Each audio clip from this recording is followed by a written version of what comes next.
Hi friends, welcome to PSR electrical zone Telugu. So JLM syllabus సంబంధించి fundamentals of ఎలక్ట్రిసిటీలో previous వీడియోలో మనం electrostatics continuation పార్ట్గా ఈ కెపాసిటర్స్ని మనం ఈ వీడియోలో కంటిన్యూ చేద్దాం. కెపాసిటర్స్ వచ్చేసరికి కెపాసిటర్ ఈజ్ నథింగ్ బట్ దీన్ని ప్యాసివ్ ఎలిమెంట్ అని అంటాము. ప్యాసివ్ ఎలిమెంట్ అంటే ఏమిటంటే ఇది ఎనర్జీని స్టోర్ చేసుకునే క్యాపబిలిటీ అనేటువంటిది దీనికి ఉంటాయి. ఈ ఎలిమెంట్స్కి మనకి టూ టైప్స్ ఆఫ్ ఎలిమెంట్స్ ఉంటాయి, active elements and passive elements. ఈ యాక్టివ్ ఎలిమెంట్స్ వచ్చేసరికి మనకు రెసిస్టర్ని యాక్టివ్ ఎలిమెంట్ కింద మనం తీసుకుంటాము. అంటే ఇది ఎనర్జీని కన్జ్యూమ్ చేసుకుంటుంది అనమాట. ఇది ఎటువంటిది ఎనర్జీని కన్వర్ట్ చేయడం కానీ స్టోరేజ్ చేసుకోవడం కానీ ఈ రెసిస్టర్లో జరగదు. ఇది మనం ఇచ్చేటటువంటి ఎనర్జీని అది పూర్తిగా హీట్ రూపంలో కానీ వేరే రూపంలో కానీ కన్జ్యూమ్ చేసుకోవడం అనేది జరుగుతుంది. కానీ ఈ కెపాసిటర్స్ అనేటువంటివి లేదా ఇండక్టర్స్ అనేటువంటిది ఎనర్జీని స్టోర్ చేసుకుంటాయి అన్నమాట. సో అందువలన దీన్ని ప్యాసివ్ ఎలిమెంట్ అని అంటాము. సో ఈ కెపాసిటర్ సింబల్ వచ్చేసరికి ఈ విధంగా ఉంటుంది. సో ఫ్రెండ్స్, బేసిక్స్ అనేటువంటివి చాలా అవసరము. సో ఎక్కువగా ఈ బేసిక్స్ నుంచే ఈ జేఎల్ఎం లాంటి ఎగ్జామ్స్కి ఎక్కువగా క్వశ్చన్లు అడగడం జరుగుతుంది. సో అందువల్ల బేసిక్స్ మీద ఎక్కువగా కాన్సన్ట్రేట్ చేయండి. సో కెపాసిటివ్ ఏ ఎలిమెంట్ అని ఇవ్వడం జరుగుతుంది, యాక్టివ్ ఎలిమెంటా పాసివ్ ఎలిమెంటా, సో ఈ విధంగా క్వశ్చన్లు వస్తూ ఉంటాయి. నెక్స్ట్ కెపాసిటర్ యూనిట్ వచ్చేసరికి దీన్ని ఫారడేలో మెజర్ చేస్తామన్నమాట. So 1 faraday is equal to 1 coulomb by 1 voltage అంటాము. Equal to 9 × 10⁻11 electrostatic unit. ESU అంటే ఎలక్ట్రోస్టాటిక్ యూనిట్. సో ఈ విధంగా కూడా బిట్లు అడిగే ఛాన్స్ ఉంటుంది. 1 Faraday equal to 1 coulomb by volt, Faraday equal to coulomb by volt. So ఈ విధంగా డిఫరెంట్ వేలో అడుగుతాడు. సో 1 ఫారడే ఈక్వల్ టు ఎంత ఎలక్ట్రోస్టాటిక్ యూనిట్స్ అని అడుగుతాడు. సో ఇటువంటి మీరు ఎగ్జామ్కి వెళ్ళేంత వరకు గుర్తుపెట్టుకోవాల్సిన అవసరం అయితే ఉంటుంది. సో నెక్స్ట్ మనం కెపాసిటర్ యొక్క స్ట్రక్చర్ చూసేసరికి ఈ కెపాసిటర్ 2 సపరేట్ ప్లేట్ని కలిగి ఉంటుంది. ఈ ప్లేట్ల మధ్యలో ఒక ఇన్సులేటింగ్ మీడియం అనేటువంటిది ఉండడం జరుగుతుంది. అది ఎయిర్ అవ్వచ్చు, అది డైఎలక్ట్రిక్ మీడియం అంటాం దీన్ని. సో ఈ బిట్వీన్ ఉండేదాన్ని డైఎలక్ట్రిక్ మీడియం అంటాం. ఒక కెమికల్ అవ్వచ్చు, ఒక ఎయిర్ అవ్వచ్చు, ఏదైనా అంటే ఈ 2 ప్లేట్ల మధ్యన ఉన్నటువంటి స్పేస్ని ఆక్యుపై చేసేది డైఎలక్ట్రిక్ మీడియం అంటారు. ఇది ఇన్సులేటర్ కింద వర్క్ అవుతుంది మనకి. సో కెపాసిటెన్స్ ఫార్ములా వచ్చేసరికి C is equal to epsilon A/D. అంటే so the C is nothing but epsilon A/D. అంటే ఏ అనేటువంటిది surface of the each plate అనమాట. A is nothing but surface of the each plate. ఈ plate యొక్క సర్ఫేస్ని ఏతో indicate చేస్తాము, each plate యొక్క సర్ఫేస్ని. అదేవిధంగా D is nothing but distance between the 2 plates అనమాట. అదేవిధంగా epsilon is nothing but epsilon naught into epsilon r. Epsilon naught into epsilon r అనేటువంటిది మనకి ప్రీవియస్ కూలమ్స్లో కూడా ఈ టర్మ్ అనేటువంటిది వస్తుందన్నమాట. సో ఇవి మీరు కన్ఫామ్గా గుర్తుపెట్టుకోవాల్సిన అవసరం అయితే ఉంటుంది. ఎప్సిలాన్ నాట్ ఇది కాన్స్టెంట్ వాల్యూ అనమాట. Epsilon naught is equal to 8.854 × 10⁻⁻⁴ Faraday per metre. Epsilon r అనేటువంటిది మనం డిపెండ్గా పని యూజ్ చేసే మీడియం బట్టి మారుతుందని చెప్పాను. సో ఇక్కడ మనం ఎయిర్గా తీసుకుంటే ఎప్సిలాన్ ఆర్ అనేటువంటిది 1 కింద తీసుకుంటాము. సో ఇక్కడ ఇవే ఎందుకు ఎక్స్ప్లెయిన్ చేయడం జరిగిందంటే ఇందులో స్టోర్ అయ్యేటటువంటి కెపాసిటెన్స్ అనేటువంటిది ఈ ఫిజికల్ డైమెన్షన్స్ పైన ఆధారపడి ఉంటుందన్నమాట. So capacitance of A capacitor depends upon physical dimensions పైన డిపెండ్ అయి ఉంటుంది. కాబట్టి మనము కెపాసిటెన్స్ని ఈ ఫిజికల్ డైమెన్షన్స్తో తీసుకొని ఫార్ములాని క్రియేట్ చేయడం జరిగిందనమాట. సో మనకి స్పేస్ ఎక్కువగా ఉంటే ఛార్జ్ అనేది ఎక్కువ స్టోర్ అయ్యే ఛాన్స్ ఉంటుంది. ఈ విధంగా అందువలన C is equal epsilon into A/D అనే ఫార్ములాతో మనం కెపాసిటెన్స్ని ఇండికేట్ చేస్తాము. ఇక్కడ ఈ కెపాసిటెన్స్ వాల్యూ 3 టర్మ్స్ పైన డిపెండ్ అయి ఉంటుంది. సో అది 1 is area, C directly proportional to A, second one వచ్చేసరికి C directly proportional to 1/D, third one వచ్చేసరికి C directly proportional to epsilon. అంటే మనకి area of the each plate increase అయింది అనుకోండి, కెపాసిటెన్స్ వాల్యూ ఇంక్రీజ్ అవుద్ది. Distance between the 2 plates increase అయింది అనుకో, capacitance value తగ్గుతుంది. అదే డిస్టెన్స్ బిట్వీన్ ది 2 ప్లేట్స్ మధ్యన తగ్గింది అనుకోండి, కెపాసిటెన్స్ వాల్యూ అనేటువంటిది ఇంక్రీజ్ అవుతుంది. సో అదేవిధంగా ఎప్సిలాన్ వాల్యూ అనేటువంటిది తగ్గితే కెపాసిటెన్స్ వాల్యూ తగ్గుతుంది, ఎప్సిలాన్ వాల్యూ పెరిగితే కెపాసిటెన్స్ వాల్యూ పెరుగుతుంది. సో ఈ రిలేషన్స్ అనేటువంటివి మీరు పక్కాగా గుర్తుపెట్టుకోవాలి. ఈ ఒక్క ఫార్ములాతో ఈ రిలేషన్ గుర్తుపెట్టుకున్నట్లయితే వీటిపైన బిట్స్ ఏ విధంగా అడగవచ్చు. అంటే ఏరియా ఇంక్రీజ్ చేస్తే కెపాసిటెన్స్ ఏమవుతుంది, distance between the two plates మధ్య డయామీటర్ డిస్టెన్స్ ఇంక్రీజ్ చేస్తే ఏమవుతుంది, ఈ విధంగా క్వశ్చన్లు అడగడం జరుగుతుంది. సో ఏరియా అనేటువంటిది డైరెక్ట్లీ ప్రపోజనల్గా ఉంటుంది, డిస్టెన్స్ బిట్వీన్ ది ప్లేట్స్ అనేటువంటిది ఇండైరెక్ట్లీ ప్రపోజనల్గా ఉంటుంది, కెపాసిటెన్స్కి ఎప్సిలాన్ అనేటువంటిది డైరెక్ట్లీ ప్రపోజనల్గా ఉంటుందన్నమాట. సో ఈ రిలేషన్లు మీరు గుర్తుపెట్టుకొని ఎగ్జామ్లో ఏ విధంగా క్వశ్చన్ అడిగినా సరే మీరు ఆన్సర్ చేసే విధంగా ఉండాలి. వచ్చేసరికి stored charge in a capacitor. So అంటే కెపాసిటర్లో ఎంత ఛార్జ్ అనేటువంటిది స్టోర్ అవుతుందో దానికి ఈ ఫార్ములాని రాసుకుంటాము. సో దీనిపైన కూడా ఎక్కువగా ప్రాబ్లమ్స్ అడిగే ఛాన్స్ ఉంటుంది. C=Q/V. సో ఇక్కడ ఎలాగ అవుతుందని చూద్దాము. ఇక్కడ మనము పాజిటివ్ మరియు నెగిటివ్ ప్లేట్ కలిగినటువంటి ఒక కెపాసిటర్ని తీసుకుందాము. సో దీనికి V అనే వోల్టేజ్ సోర్స్ని అప్లై చేసినట్టయితే ఈ వోల్టేజ్ సోర్స్ వల్ల ఇక్కడ +Q -Q అనేటువంటి ఛార్జ్ క్యారియర్స్ అనేటువంటివి స్టోర్ అవ్వడం జరుగుతుంది. సో దానికి రిలేషన్గా Q directly proposal to V అనేది రాసుకున్నాం. అంటే మనం ఇన్పుట్ వోల్టేజ్ ఇంక్రీజ్ చేస్తే ఇక్కడ స్టోర్ అయ్యే ఛార్జ్ క్యారియర్స్ అనేటువంటివి ఇంక్రీజ్ అవుతాయి. సో అప్పుడు Q/V ఈక్వల్ టు కాన్స్టెంట్ కింద రాసుకుందాము. డైరెక్ట్లీ ప్రపోజనల్ కాబట్టి Q/V అనేది కాన్స్టెంట్గా రాసుకుందాము. ఈ కాన్స్టెంట్ C అని తీసుకుంటే C=Q/V అనమాట. ఈ Cని మనము కెపాసిటెన్స్తో ఇండికేట్ చేస్తాము. సో అందువల్ల మనము అప్లై చేసే వోల్టేజ్ పైన ఇక్కడ స్టోర్ అయ్యేటువంటి ఛార్జ్ క్యారియర్స్ అనేటువంటివి డిపెండ్ అవుతాయి. సో అది ఈ ఫార్ములా యొక్క relation. C=Q/V. Q is nothing but charge stored in coulombs. ఇందులో కూలమ్స్లో స్టోర్ అయ్యేటువంటి ఛార్జ్ని Qతో ఇండికేట్ చేస్తాము. C is nothing but capacitance in Faraday and V is nothing but voltage source అనమాట, మనం ఇచ్చే వోల్టేజ్ సోర్స్. ఈ ఫార్ములా పైన కూడా ఎక్కువగా ప్రాబ్లమ్స్ అడిగే ఛాన్స్ ఉంటుంది. సో ఇది కూడా మీరు బాగా రిమైండ్ చేసుకోండి. Next stored energy in capacitor. కెపాసిటర్లో స్టోర్ అయ్యే ఎనర్జీని ఈ ఫార్ములాతో ఇండికేట్ చేస్తాం. E=12CV². సో స్టోర్డ్ ఎనర్జీ అనే కెపాసిటర్ చూసినట్లయితే సో మనము ఇక్కడ DC సోర్స్ని ఇచ్చాం కాబట్టి ఈ DC సోర్స్ అనేటువంటిది కంటిన్యూస్ ఫ్లో ఆఫ్ సప్లై అనేటువంటిది ఉంటుంది. సో వోల్టేజ్ అంటే కంటిన్యూస్గా ఉంటుంది. అంటే ఏసీలో అయితే మనకు సైకిల్స్ లాగా ఉంటుంది, కానీ డీసీలో మాత్రం డైరెక్ట్గా కరెంట్ అనే వోల్టేజ్ మన ఇచ్చే వోల్టేజ్ అనేటువంటిది ఫ్లో అవుతుంది. So due to direct voltage వల్ల, కానీ ఇక్కడ ఇన్సులేటింగ్ మీడియం అనేటువంటిది ఉంటుంది.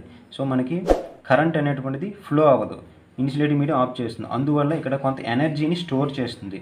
సో ఆ స్టోర్ అవుతున్నటువంటి ఎనర్జీకి మనము ½ CV²తో ఇండికేట్ చేస్తామన్నమాట. So E is nothing but electrical energy stored in a capacitor అంటామన్నమాట. Is nothing but electrical energy stored in capacitor. Is nothing but electrical energy stored in a capacitor అని అంటాము. Next C is nothing but capacitance, V is nothing but applied voltage అనమాట. So ఈ formula పైన కూడా మనకి ఎక్కువగా problems అడిగే chance ఉంటుంది. సో C ఇచ్చి E ఇస్తాడు, Vని ఫైండ్ అవుట్ చేయమంటాడు. ఈ విధంగా ఎక్కువ అడగడం జరుగుతుంది. కానీ మీరు ఇక్కడ రిమైండ్ చేసుకోవాల్సింది ఏంటంటే, ఒకటో formula, second relation, third formula and fourth formula. So ఈ 4 ఫార్ములా మీద మ్యాక్సిమం మీకు ఈ కార్నర్ టచ్ చేసుకుని మీకు ఎటువంటి బిట్ అయినా వస్తుంది కాబట్టి సో వీటిని మీరు చాలా జాగ్రత్తగా గుర్తుపెట్టుకోవాల్సిన అవసరం అయితే ఉంటుంది. సో నెక్స్ట్ కెపాసిటర్స్లో టాపిక్ వచ్చేసరికి టైప్స్ ఆఫ్ కెపాసిటర్స్. ఈ టైప్స్ ఆఫ్ కెపాసిటర్స్ గురించి కూడా మనకి ఎక్కువగా బిట్స్ అడిగే ఛాన్స్ ఉంటుంది. సో ఈ టైప్స్ ఆఫ్ కెపాసిటర్స్ గురించి ఇప్పుడు డిస్కస్ చేద్దాం. సో ఇందులో అకార్డింగ్ టు మనకు వర్క్ పరంగా, next according to dielectric medium పరంగా 2 టైప్స్గా ఇందులో డివైడ్ చేయడం జరిగింది. సో అకార్డింగ్ టు వర్క్ ఇది నథింగ్ బట్ అప్లికేషన్ పరంగా, మన అప్లికేషన్ పరంగా, నెక్స్ట్ అందులో యూజ్ చేసే డైఎలక్ట్రిక్ మీడియం పరంగా 2 టైప్స్గా మనకి కెపాసిటర్స్ని డివిజన్ చేయడం జరిగింది. సో అందులో అకార్డింగ్ టు వర్క్ పరంగా వచ్చేసరికి 1 is fixed capacitor, second 1 is adjustable capacitor, third 1 is variable capacitor. So ఈ ఫిక్స్డ్ కెపాసిటర్ ఏం చెప్తుందంటే, సో ఈ ఫిక్స్డ్ కెపాసిటర్ అనేటువంటిది దాని కెపాసిటెన్స్ వాల్యూ ఫిక్స్డ్గా ఉంటుంది. సో మనం ఎటువంటి వాల్యూ చేంజ్ చేయడం కావదు. సో ఈ ఫిక్స్డ్ కెపాసిటర్లోకి paper, mica, electrostatic, oil dielectric capacitors అనేటువంటివి ఈ ఫిక్స్డ్ కెపాసిటర్లోనికి వస్తున్నాయి అన్నమాట. సో ఇందులోనే డైఎలక్ట్రిక్ మీడియం ఉండొచ్చు, కానీ ఫిక్స్డ్ మనకి అప్లికేషన్ పరంగా చూసుకుంటే ఫిక్స్డ్ కెపాసిటర్. సో ఇందులో ఈ 4 వస్తాయి: paper, mica, electrostatic, oil dielectric capacitor. ఈ 4 కూడా ఫిక్స్డ్ కెపాసిటర్లో వస్తాయి. వీటికి అడ్జస్టబుల్ చేయడానికి అవ్వదు. సో అందువల్ల ఇది ఫిక్స్డ్గా కెపాసిటర్లో ఉంటాయి. Next adjustable capacitor. సో ఇందులో ఒక చిన్న స్క్రూడ్రైవ్ టైప్లో ఉంటుంది. ఒక నాబ్ అనేటువంటి ఇవ్వడం జరుగుతుంది ఈ కెపాసిటర్స్కి. సో ఆ కెపాసిటర్ స్క్రూడ్రైవ్ నాబ్తో అడ్జస్ట్మెంట్ చేయడం ద్వారా మన కెపాసిటెన్స్ వాల్యూని అడ్జస్ట్ చేయవచ్చు. ఎగ్జాంపుల్ వచ్చేసరికి ట్రిమ్మరు అండ్ ప్యాడర్ ఎక్సెట్రా. సో ఈ కెపాసిటర్ అంటారు ట్రిమ్మర్ కెపాసిటర్ అండ్ ప్యాడర్ కెపాసిటర్ అనేటువంటిది అంటారు. ఇవి మీరు గుర్తుపెట్టుకోవాల్సిన అవసరం అయితే ఉంటుంది. వీటికి ఎగ్జాంపుల్స్ అనేటువంటి బై హార్ట్ చేయాల్సిందే ఇవి, ఎందుకంటే బిట్లు ఎలాగ అడుగుతాడు కూడా మనం చెప్పలేము. Next variable capacitor. So variable capacitor అంటే ఏం చెప్తుందంటే, సో మనం ఇది లోవర్ లిమిట్, అప్పర్ లిమిట్ 2 లిమిట్లు పెట్టుకొని దాన్ని ఒక సాఫ్ట్ అనేటువంటి ఇవ్వడం జరుగుతుంది. సో ఆ సాఫ్ట్ని మనం లోవర్ లిమిట్ నుంచి అప్పర్ లిమిట్కి వేరీ చేయడం ద్వారా సో మనకి ఈ వేరియబుల్ కెపాసిటర్స్ని యూజ్ చేస్తాము. సో ఇందులో ఎగ్జాంపుల్ వచ్చేసరికి గాంగ్ కెపాసిటర్ అనేటువంటిది ఈ వేరియబుల్ కెపాసిటర్ యొక్క ఎగ్జాంపుల్, గాంగ్ కెపాసిటర్. సో ఇవి డెఫినెట్గా మీరు గుర్తుపెట్టుకోవాల్సిన అవసరం అయితే ఉంటుంది. సో ఇందులో ఎటువంటి లాజిక్ ఏముండదు, మీరు బై హార్ట్ చేయాల్సింది ఇలాంటివి. Next according to dielectric medium, అంటే మనం అందులో యూజ్ చేసే ఇన్సులేటింగ్ మీడియం బట్టి ఎటువంటి కెపాసిటర్ యూజ్ చేస్తామో అవి ఇక్కడ టైప్స్గా రాసుకున్నాము. అందులో ఫస్ట్ పేపర్ కెపాసిటర్. ఈ పేపర్ కెపాసిటర్ అనేటువంటిది ఆల్రెడీ మనం చెప్పుకున్నాం, ఫిక్స్డ్ కెపాసిటర్స్లో పేపర్ వస్తుంది అనేసి. సో ఇందులో యూజ్ చేసే పేపర్ వచ్చేసరికి వ్యాక్స్ పేపర్ని యూజ్ చేస్తాము. సో ఈ పేపర్ కెపాసిటర్లో వ్యాక్స్ పేపర్ అనేటువంటిది మనం యూజ్ చేస్తాము. సో వీటిని ఎక్కువగా ఎగ్జామ్స్లో అడగడం జరుగుతుంది. ఇవి నార్మల్గా డైఎలక్ట్రిక్ మీడియం. సో ఈ పేపర్ కెపాసిటర్లో యూజ్ చేసే డైఎలక్ట్రిక్ మీడియం అనేటువంటిది వ్యాక్స్ పేపర్ అంటాం. సో ఈ పేపర్ కెపాసిటర్లో యూజ్ చేసేటువంటి పేపర్ వచ్చేసరికి వ్యాక్స్ పేపర్ అంటారు. సో ఇది నార్మల్గా 2.5 మైక్రోఫారడ్ అయితే ఉంటుందన్నమాట. సో ఇది up to 2000 DC supply voltage వరకు మనం ఈ కెపాసిటర్స్ని యూజ్ చేయొచ్చు అనమాట. సో మనం ఇవి పక్కాగా రిమైండ్ చేసుకోవాల్సిన అవసరం అయితే ఉంటుంది. Next mica capacitor second one. So ఇందులో ఈ డైఎలక్ట్రిక్ మీడియం వచ్చేసరికి థిన్ మైకా పేపర్ అనేటువంటిది డైఎలక్ట్రిక్ మీడియం కింద యూజ్ చేస్తాము. సో ఇవి కూడా నార్మల్గా 0.1 మైక్రోఫారడ్ నుంచి స్టార్ట్ అవుతాయి అన్నమాట. కానీ ఇది అప్ టు 2500 DC సప్లై వరకు యూజ్ చేయొచ్చు. సో ఇవి micro capacitor. Next ceramic capacitor.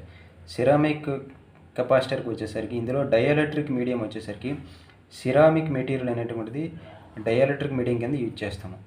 ఇవి కూడా 0.2 మైక్రోఫారడ్ అయితే ఉంటాయి నార్మల్గా.